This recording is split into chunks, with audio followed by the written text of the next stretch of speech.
þegar við erum með fólk sem að lítur svo á að það er aðrir að sjá börnin þeirra, þeim kemur ekkert við hvernig þau hægi sér, þá er ég að tala kennara til dæmis, þeir með ekkert verið hasta á börnin, þeir með ekki ef þau gefa þau ekki einkunnir sem að foreldrarnir sáttu við, þá fer allt upp í loft.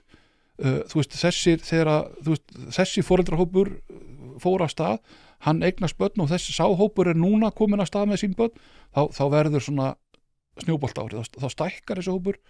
Þannig að agaleysið og tíminn, það er svona það sem mér finnst við þurfum mega alveg bakkaðinn sko. Já, ég er bara hjartanlega sammálaður. Ég hef ekki skilið þetta sko, ég hef rætt þetta mikið við Brynjar Karl, vinn minn, sem er einmitt líka íþróttaþjálfari, ég kenni hnefalega sjálfur. Og ég held að þetta hafi farið svolítið niður á við þegar við fórum að tala hvað börn varu miklu snillingar sko. Börn eru mjög vitlaus og það er alltaf læg og það er bara gott að blessa, það er enginn sem horfir tilbaka, ég segi þetta hverjum einst að þetta er glæða, horfir enginn tilbaka og segir bara ákveða mikið snillingu þegar ég var kringum 18 ára. Það er enginn sem hugsar þetta og ég veit ekki á hverju ættum að gera ráð fyrir því að börnin okkar séu svona mikil snillingar. En í ofanalag þá höfum við einhvern veginn samhliða því að telja börn séu svona mikil snillingar sagt við sjálf okkur að einhver svona stjórnlaus meðvirkni muni koma til með að ala upp góð börn og það er ekki þannig. Nei, þetta er líka þessi bómull, það er að segja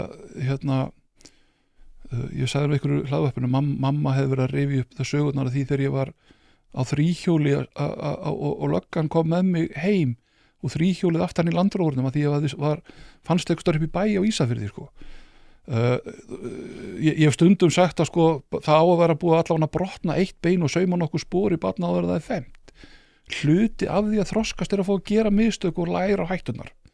Ef við erum alltaf með allt í bómull, hvað gerist þá þegar einhver verður fullorðinn og það kemur eitthvað upp á?